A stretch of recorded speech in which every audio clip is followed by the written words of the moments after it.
diferente. Demos toda gloria a Jesús. Alguien que levante las manos, levanta tus manos, grita que Él es santo, es el gran yo soy, murió en la cruz. Todo lo que respire alabe, si tú respiras tienes que adorar, que nada te impida danzar, a danzar delante de su presencia. Su amor es quien nos sustenta, Él es Dios, Él es quien resucitó. A danzar, a Dios vamos a adorar, su amor hay que celebrar. Él es Dios, Él es quien resucitó. A danzar, oh, oh, oh, oh, oh. A danzar, oh, oh, oh, oh, oh. A danzar.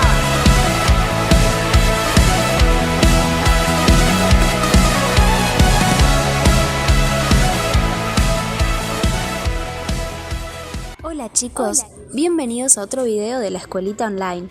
¿Se acuerdan de que hablamos la clase pasada? Sí, de cómo Dios creó el mundo, las plantas, los animales, toda la naturaleza. Hoy vamos a hablar de Adán y Eva. Esto se encuentra en Génesis 1:26. Dios creó al hombre y la mujer y los hizo parecidos a él. Primero, Dios formó al hombre del polvo de la tierra. Sopló sobre él para darle vida y lo llamó Adán. Luego, Dios le sacó a Adán una costilla y con ella hizo una mujer. Cuando Adán la vio, se puso muy contento y la llamó Eva.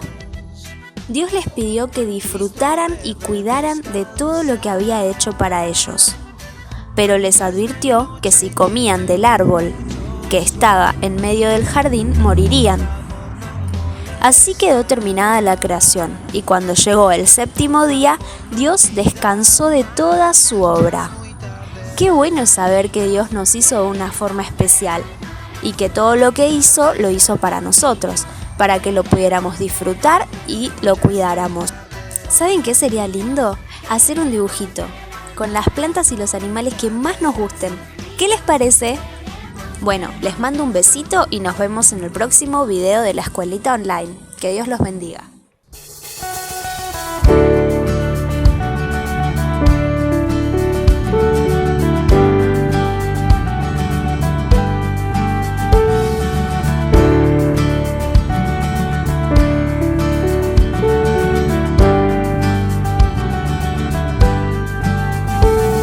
Nos congregamos hoy con anticipación, clamándote a ti.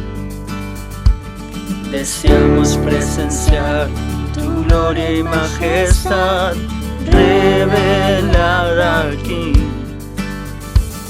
Por ti estamos aquí, por ti estamos cantando. Ábrenos los cielos, queremos verte, abre las compuertas, el río glorioso de tu corazón, llenando nuestra adoración.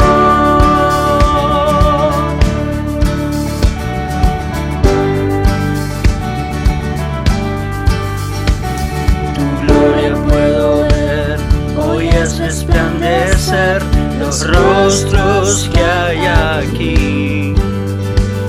Desciende este lugar y muestra tu verdad, miramos hacia ti. Por ti estamos aquí, por ti estamos cantando. Ábrenos los cielos, queremos verte, abre las compuertas, el río glorioso de tu corazón, llenando nuestra adoración. Ábrenos los cielos, queremos verte,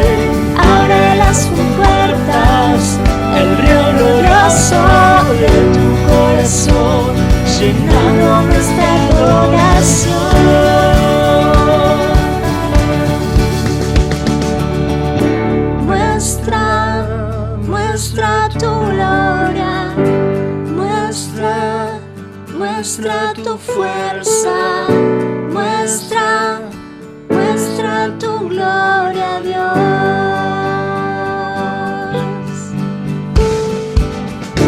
Muestra tu gloria, muestra tu fuerza, muestra tu gloria, Dios.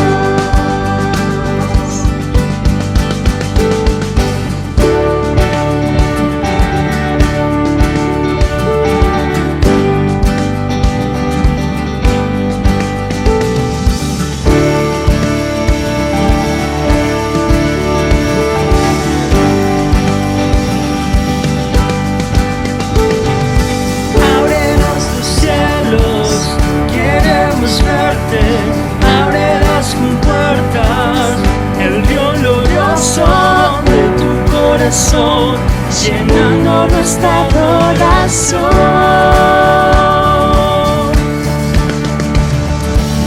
Ábrenos los cielos, queremos verte. Abre las compuertas, el río glorioso de tu corazón, llenando nuestra adoración.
Saludos y bendiciones, querida iglesia en Ramos Mejía. Les abrazo desde acá de la distancia. Les mando también, aprovecho para enviarles saludos de Ruth, de Nico. Espero que estén todos bien. Estamos al tanto de todas las noticias, tanto a nivel país como también congregación, y para mí es un honor poder aportar un poquitito para este domingo en cuanto a lo que tiene que ver con la palabra de Dios. Y como el tiempo es muy breve, quiero ir directamente a la palabra y que podamos leer una serie de versículos. No quiero detenerme solo en uno, sino poder abarcar varios, pero llegar todo a un mismo tema. Y lo que quiero hablarte en el día de hoy es cómo Dios sigue obrando, cómo Dios no está pasivo. No tenemos un Dios deísta que le dio cuerda al universo y se fue, sino cómo Dios continúa obrando así como obró en el principio, sigue obrando a día de hoy. Y para ello quiero ir al principio, quiero ir al libro de Génesis, en el capítulo 1, vamos a leer del versículo 1 al 3 y posteriormente, como bien decía, estar leyendo otros versículos que van a apuntar hacia ese mismo tema. Saben que el Pentateuco se puede interpretar de 4 maneras y las 4 son válidas, ninguna de ellas se interpone con otra. Cuando uno entra a la Torá, a estos 5 primeros libros de la Biblia, se pueden interpretar de una manera literal, es decir, tal y como fueron sucediendo los hechos, tal y como Moisés, el autor y escritor de este libro, fue narrando. Pero también hay pasajes, hay versículos, capítulos, que se pueden interpretar de una manera simbólica. Sin ir más lejos, vamos a ir ahora al capítulo 1, y en esa creación, ya en el capítulo 2, Dios pone 2 árboles, el árbol de la ciencia del bien y el mal y el árbol de la vida. Y entendemos que eso no es literal, a pesar de que los árboles estaban ahí, no existe un fruto de la vida y no existe un fruto del bien y el mal. Por lo tanto, habría que entrar en esos 2 árboles y a pesar de que, repito, pudieron existir y estuvieron en el huerto, deberíamos interpretarlo de una manera simbólica. En Pentateuco también vemos muchas tipologías. El tipo es la sombra, el antitipo es el cuerpo. Y por ejemplo, cuando nosotros vamos al episodio en el libro de Éxodo de la serpiente de bronce que Moisés levantaba para que el pueblo sea sanado de las picaduras de la serpiente, vemos cómo Dios le manda a Moisés a construir una serpiente de bronce, porque las serpientes representan la maldición y cómo Cristo vino a hacerse por nosotros maldición en aquel madero para que nosotros podamos ser sanados. La serpiente vendría a ser el tipo, Cristo el antitipo, o qué decir del tabernáculo, tipo, simbología de Cristo, según el libro de Hebreos capítulo 8, versículo 5, todo apuntaba a verdades celestiales. Así que cuando uno va a estos pasajes que vamos a leer, se pueden interpretar de manera literal, simbólica, tipológica, pero también profética. Y es ahí donde yo quiero entrar en estos versículos y verlo desde la perspectiva profética, sin menospreciar y sin dejar a un lado las 3 anteriores. En Génesis 3.15 tenemos, por ejemplo, el protoevangelio. Vemos una simiente de la mujer, una simiente de la serpiente, y sabemos que todo eso también apuntaba hacia algo profético, siendo Cristo esa simiente que vendría a derrotar a la otra simiente. Y en los primeros 3 versículos, yo quiero entrar en esta parte profética, creo que es un texto que todos conocemos de memoria. Dice el capítulo 1, verso 1 del libro de Génesis: en el principio creó Dios los cielos y la tierra. Y la tierra estaba desordenada, vacía, y quiero subrayar la palabra tinieblas, para luego poder ver la perspectiva profética. La tierra estaba desordenada y vacía, y las tinieblas estaban sobre la faz del abismo, y el Espíritu de Dios se movía sobre la faz de las aguas. Y dice en el versículo 3, y dijo Dios, sea la luz, y fue la luz, y a continuación nosotros podemos ver esos 7 días de la creación. La primera palabra que nosotros encontramos en la Biblia hebrea, en el Tanakh, más concretamente el Pentateuco, lo que es la Torá, nuestras Biblias comienzan en principio, tendríamos que leer literal, no en el principio, sino en principio creó Dios los cielos y la tierra. Y ese principio que nosotros vemos, cuando comenzamos a leer en la Biblia hebrea, en principio, la primera letra de la Biblia es la letra del alfabeto hebreo Bet, que sería la segunda letra. Ustedes saben que en nuestro alfabeto las letras no tienen ni número ni simbología. Sin embargo, en el alfabeto hebreo, cada letra tiene un número y una simbología, y de ahí se puede sacar mucha profecía. De hecho, gente erudita en este idioma juega mucho, entre comillas, por decirlo de una manera, con todos estos números y la simbología. Ahora, siendo la primera letra de la Biblia hebrea, la Bet, esa letra es la número 2, yo no quiero entrar en la numerología, pero sí en lo que significa, porque creo que está ahí también de una manera profética. Bet significa casa. Y lo que nosotros vemos en la creación es a Dios construyendo una casa, un santuario, un reino. Esto lo podemos ver a la luz de todas las escrituras. Bet significa casa y vemos a Dios creando, preparando, formando una casa, un reino, un santuario. Y como bien nosotros sabemos que Él crea un reino, todo fue creado en Él, por Él y para Él, es decir, un reino para el Mesías. Colosenses capítulo 1, versículo 15 al 18, ustedes luego lo pueden leer. Él es el principio de la creación. Este reino fue construido para Él, la famosa oración de Jesús en el Padre Nuestro: venga tu reino, que la voluntad del cielo se haga en este reino que es en la tierra. Y de hecho la corona de la creación no es el hombre, como muchas veces se suele decir.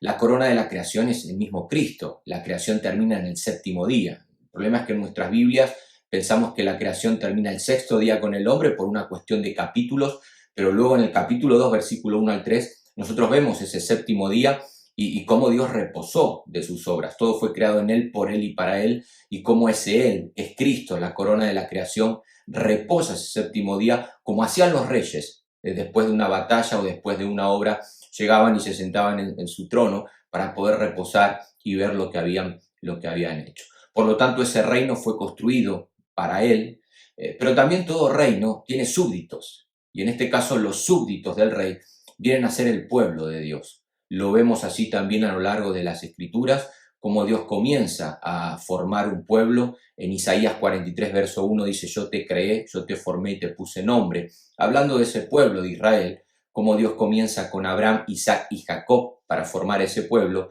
Y ya cuando llegan al monte Sinaí, en el libro de Éxodo 19, toda esa generación que salió de Egipto, todo reino tiene un rey, todo reino tiene súbditos. Dios hace de ellos un reino de sacerdotes, tal y como vemos en Éxodo 19, a pesar de que luego los sacerdotes, por una cuestión, terminó siendo algo exclusivo de los levitas. Llegamos al Nuevo Testamento y en Primera de Pedro 2:9 vemos que nosotros, la iglesia, el pueblo de Dios, somos ese real sacerdocio, esa nación escogida. Por lo tanto, todo reino tiene un rey, tiene súbditos y tiene un manual de constitución. Así como en Éxodo 19, Moisés subió al monte a recibir el decálogo y posteriormente, por mediación de ángeles, el resto de mandamientos, así nosotros también tenemos hoy un código de constitución que viene a ser la palabra de Dios. Dios en el principio crea un reino, crea un santuario, crea esa casa, como bien nos menciona nos apunta la palabra Bet, donde Cristo es el rey, donde el hombre, su pueblo, vienen a ser ahora los súbditos de ese rey, y el manual de constitución viene a ser la palabra de Dios, es nuestro código de conducta. Ahora, ¿qué sucede? Nosotros seguimos avanzando y en el versículo 2 podemos ver cómo ese reino, esa casa, estaba desordenado, vacío y en tinieblas. La palabra desordenado también hay otras traducciones que lo traducen desolado, y el Espíritu de Dios se movía sobre la faz del abismo y de las aguas. Abismo y aguas ahí prácticamente son sinónimos. Y lo que nosotros comenzamos a ver a partir del versículo 12 es cómo Dios creó ese hogar, ese santuario. Pero la pregunta que muchos se hacen es: ¿por qué el escritor Moisés, al ser inspirado por Dios, empieza por ahí? Porque fíjense que en el versículo 2 habla de las tinieblas, y Isaías 45:7 dice que Dios creó las tinieblas, y ya en el versículo 2 nosotros vemos las tinieblas. Por lo tanto, el versículo 2 no comienza desde lo primero que Dios creó. El versículo 2 comienza desde ahí, diciéndonos que la tierra estaba desolada, vacía, es decir, que todavía no estaba habitada, y ya las tinieblas que Dios había creado ya estaban sobre la faz del abismo. Y uno se pregunta: ¿por qué Moisés comienza por ahí? ¿Por qué el Espíritu impulsa a este escritor a empezar justamente con ese detalle? Y acá es donde yo quiero ver la perspectiva profética, porque Dios quiere enseñarnos algo. La Torá de hecho la palabra Torá significa instrucción y sabemos que toda la Biblia es Torá, que toda la Biblia fue escrita para nuestra instrucción, según 2 Timoteo 3:16, y quiero resaltar estas otras dos palabras para que ustedes vean una similitud entre Génesis capítulo 1, versículo 2 y 3, donde acabamos de subrayar tinieblas y luz, a 2 Corintios capítulo 4, versículo 6, para que vean cómo Pablo recurre a este versículo 2 y a este versículo 3 de Génesis 1 para dejarnos también una instrucción, una enseñanza. Y lo que nosotros vemos en 2 Corintios 4, 6, dice: porque Dios que mandó que de las tinieblas, subrayo la palabra tinieblas para que ustedes puedan ver la similitud, Dios que mandó que de las tinieblas resplandeciese la luz, ahí tenemos luz y tiniebla, es el que resplandeció en nuestros corazones para iluminación del conocimiento de la gloria de Dios en la faz de Jesucristo. Es decir, Pablo está volviendo a Génesis capítulo 1, versículo 2 y 3 al principio y nos muestra, así como en la creación había tinieblas y Dios resplandeció y comenzó a poner orden en algo que estaba desordenado, vacío y en tinieblas, ese mismo Dios ha hecho lo mismo en nosotros, su pueblo, la iglesia. Nuestra vida estaba, por decirlo de alguna manera, desordenada, en muchos aspectos, desordenada en horarios, nos levantábamos a la hora que queríamos, nos acostábamos cuando nos daba la gana, desordenado en el manejo del dinero, nos endeudábamos, derrochábamos, desordenado en muchos aspectos, en prioridades, pero también estaba vacía. Nuestra vida antes de que Él llegue estaba vacía. Ese vacío lo vemos, el libro de Eclesiastés habla, que Dios le da al hombre bienes, riquezas y gloria, pero Dios también le da la facultad de disfrutar a aquel cuyo corazón se inclina hacia Él. Por lo tanto, nuestra vida estaba desordenada, estaba vacía también en muchos aspectos, y cómo no estaba en tinieblas. Efesios capítulo 2, versículo 1 en adelante nos muestra un poquitito, luego ustedes lo pueden ver del versículo 1 al 3, cómo nuestra vida era guiada por el príncipe de este mundo, andábamos en los deseos de la carne, guiados y esclavos de nuestras propias concupiscencias. Por lo tanto, Pablo vuelve a Génesis 1:2 y nos muestra cómo era nuestra vida antes que la luz resplandeciese, tal y como nos muestra este versículo. De hecho, en Jeremías 4:23, el autor hace lo mismo, utiliza el mismo versículo para mostrarnos cuál era la condición del pueblo de Israel durante el cautiverio y lo que Dios vendría a hacer después del cautiverio. Utiliza las mismas expresiones: vacío, en tiniebla, desordenado. Es decir, la tierra no estaba acabada y no estaba habitada. Y así sigue siendo este santuario, así sigue siendo este templo hoy del Espíritu Santo en nuestra vida. Hay una obra que Él comenzó, pero que todavía no está acabada. Y como bien te decía al principio, Dios sigue obrando, igual que al principio. No tenemos ese Dios que es tan trascendental, que está en el cielo y aquí en la tierra está viendo cómo todo va camino a un caos y a una destrucción. No, tenemos un Dios activo, un Dios que sigue obrando. Y como bien vemos, aquel que comenzó la obra en nosotros, en este reino, en este templo, la sigue perfeccionando. Dios quiere venir a poner orden una vez más en nuestra vida para poder llegar a una promesa que estaremos viendo como conclusión en el día de hoy. Pero no puede haber orden sin dos factores. Uno, Génesis capítulo 1, versículo 2, vemos que el Espíritu se movía. El Espíritu de Dios se movía. ¿Cómo llegó la luz a nuestros corazones? Bueno, hubo un momento donde el Espíritu se movió en nuestra vida. En la palabra hebrea utiliza la expresión de las aves. El Espíritu empollaba sobre la faz del abismo. Revoloteaba, dicen otras versiones, se cernía. Hubo un momento donde el Espíritu reposó sobre nosotros. Pero también versículo 3 de Génesis 1, dijo Dios, hubo palabra de Dios, hubo predicación del Evangelio. La fe viene por el oír y el oír por la palabra de Dios. Necesitamos oír a Dios a través de esa predicación y ahí nosotros vemos el complemento, cómo el Espíritu se movió, pero también cómo hubo palabra de Dios, sea la luz y la luz resplandeció en nuestros corazones. Pero como bien te decía, Dios no ha terminado. La vida cristiana no termina con la regeneración, con ese nuevo nacimiento, sino que la vida cristiana no consiste en nacer, sino en vivir, y Dios quiere seguir poniendo orden en nuestra vida. Tal vez hoy analizás tu vida y todavía tiene características de Génesis 1:2. De hecho, los países con esto del COVID, podemos ver características: desordenado, vacío y en tinieblas. Y tal vez analizás tu vida y no necesariamente habla de unas tinieblas en cuanto a oscuridad, en cuanto a una ceguera espiritual, pero tal vez ves que todavía hay tinieblas en el sentido de que no ves las cosas claras. Hay cosas que no estás viendo con claridad y necesitas una vez más que la luz resplandezca en tu vida, en mi vida. Tal vez no vacío en el sentido de no encontrarle sentido a nada, pero a veces esos vacíos que nosotros experimentamos en nuestra vida vienen por afanes, por ansiedades, donde nos sentimos vacíos por dentro y necesitamos que el Espíritu se mueva una vez más para que venga la palabra de Dios a poner orden. Desordenado, desolado, tal vez por miedos, por preocupaciones.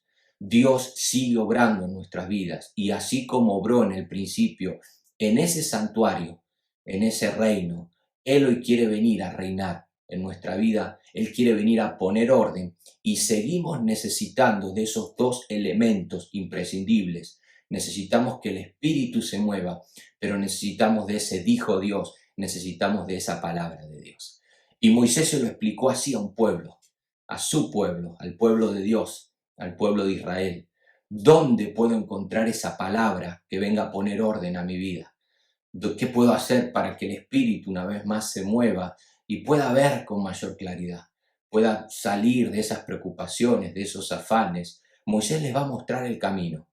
Y en el libro de Deuteronomio, capítulo 30, versículo 11 al 14, dice lo siguiente: porque este mandamiento que yo te ordeno hoy no es demasiado difícil para ti ni está lejos.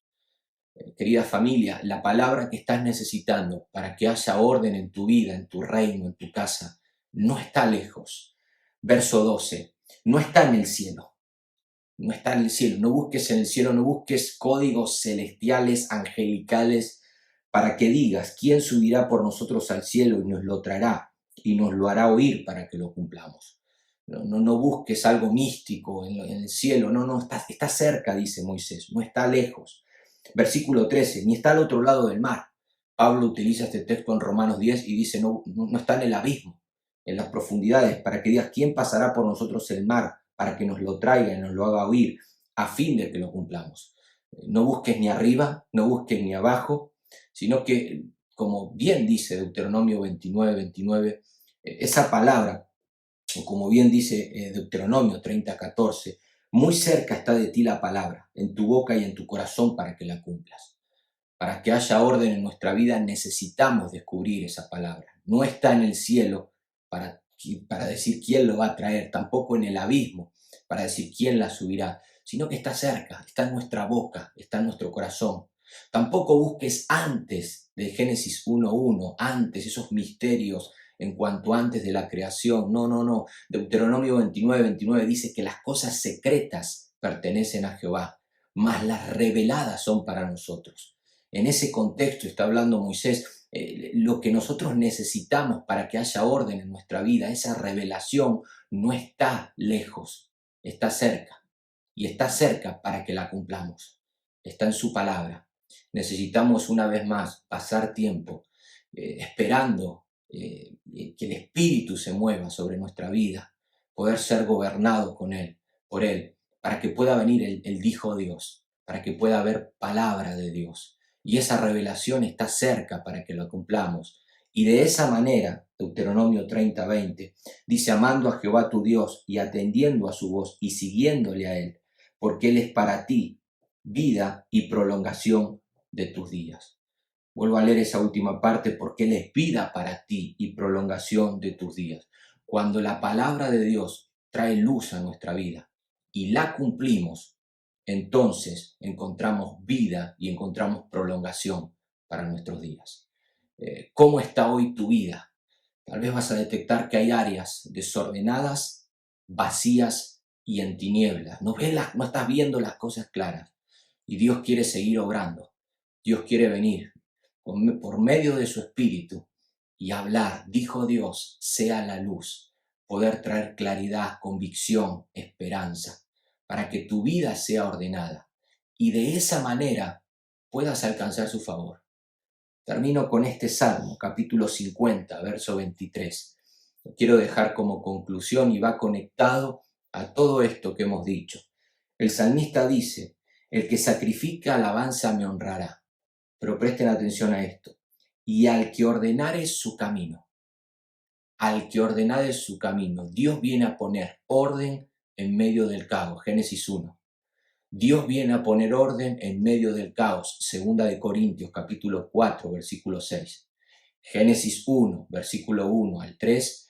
2 Corintios capítulo 4, versículo 6. Es lo mismo. Pablo está haciendo referencia a eso. Y el salmista nos dice, al que ordenare su camino, aquel que permite que Dios venga a traer orden a su vida por el Espíritu y por su palabra, le mostraré la salvación de Dios. La palabra salvación en el Antiguo Testamento hace referencia al favor de Dios. Ese hosana, Dios salva, Dios salve. La palabra salvación no tenía que ver tanto con la vida eterna, sino con el favor de Dios. La vida eterna era un misterio en el Antiguo Testamento. Y el salmista dice, mira, para aquel que sea capaz de ordenar su camino, ese verá el favor de Dios. Son tiempos difíciles, complicados, donde no hay mucha luz al final del túnel, como a veces en la televisión nos quieren engañar de alguna manera, pero sí sabemos, tenemos la convicción de que si nos acercamos a Dios en busca de esas cosas reveladas que están cerca de nosotros y permitimos que el Espíritu una vez más hable, podremos vivir una vida ordenada.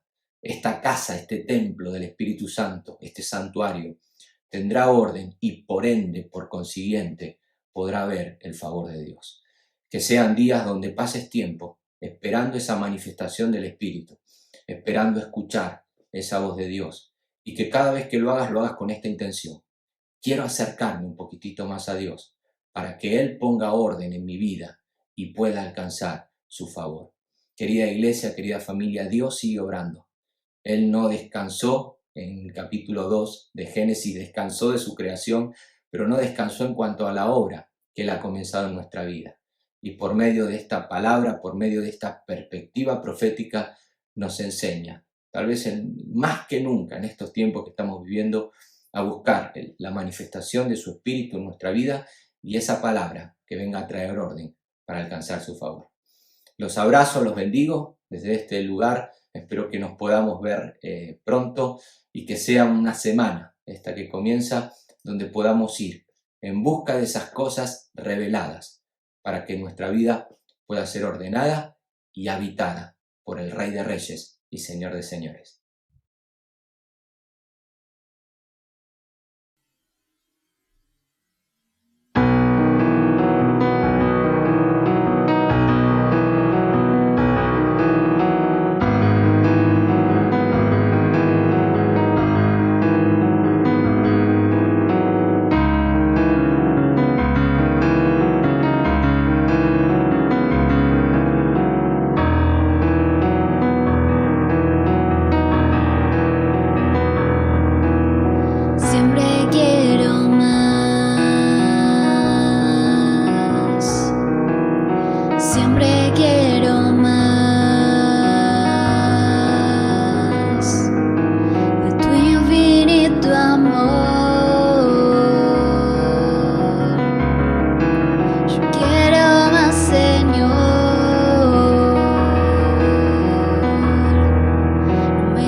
Estar donde tú estás.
estás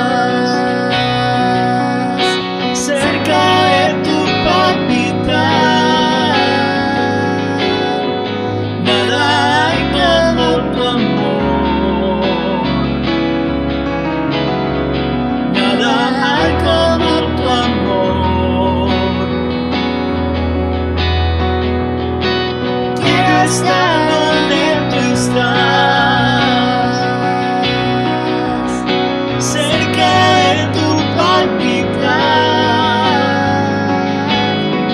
Nada hay como tu amor.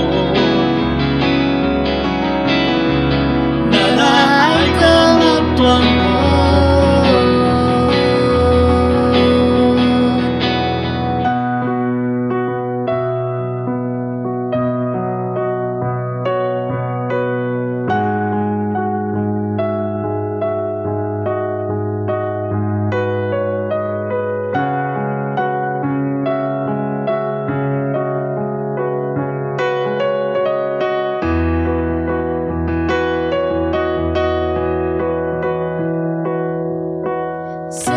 Santo, Santo, Santo, Santo, tú eres Santo, Santo, Cristo te amo, Cristo te amo.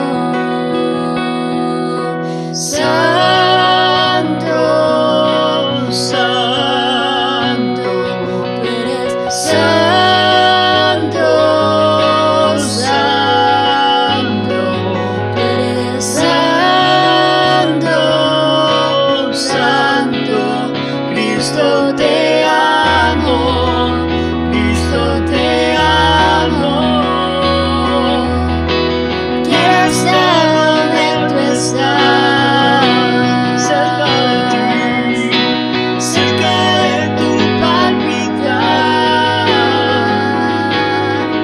Nada hay como tu amor. Nada hay como tu amor.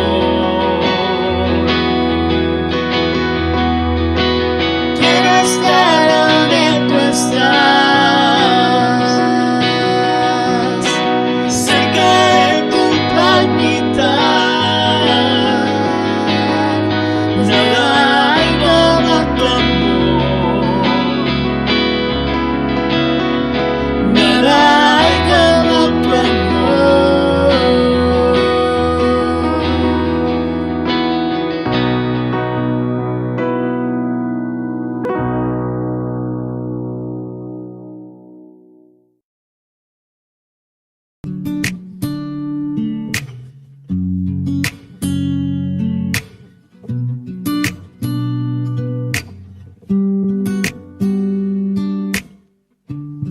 Hay un hombre que calma todo temor, un amor que consuela el más intenso dolor. Es fiel a sus promesas y me cuidará. De mi fe es el ancla, nunca fallará.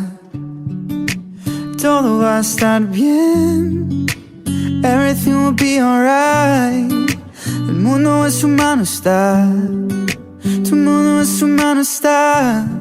El creador del universo venció toda ansiedad. Tu mundo en su mano está y todo va a estar bien. Oh, oh, oh. Todo va a estar bien. Oh, oh. Todo va a estar bien. Padre, te confieso a corazón abierto que todo es muy incierto en este desierto. Mi vulnerabilidad está al descubierto. Siento que mi barca está muy lejos de su puerto. ¿Por qué será que ya no sale el sol en mis días? ¿Por qué mis noches son tan frías? ¿Por qué será que siento que me falta algo? ¿Por qué este camino gris se siente tan largo? Sé que estás sobrando aunque no te sienta. Sé que estás sobrando aunque no te vea. Sé que voy a salir de esta odisea, sé que voy a ganar esta pelea, sé que va a cesar esta marea temporaria, que en ti yo viviré una vida extraordinaria, que aunque no pueda entender, me consuela saber que todo va a estar bien. Everything will be alright. El mundo en su mano está. Tu mundo en su mano está. El creador del universo venció toda ansiedad. El mundo en su mano está. Y todo va a estar bien. Oh, oh, oh. Todo va a estar bien.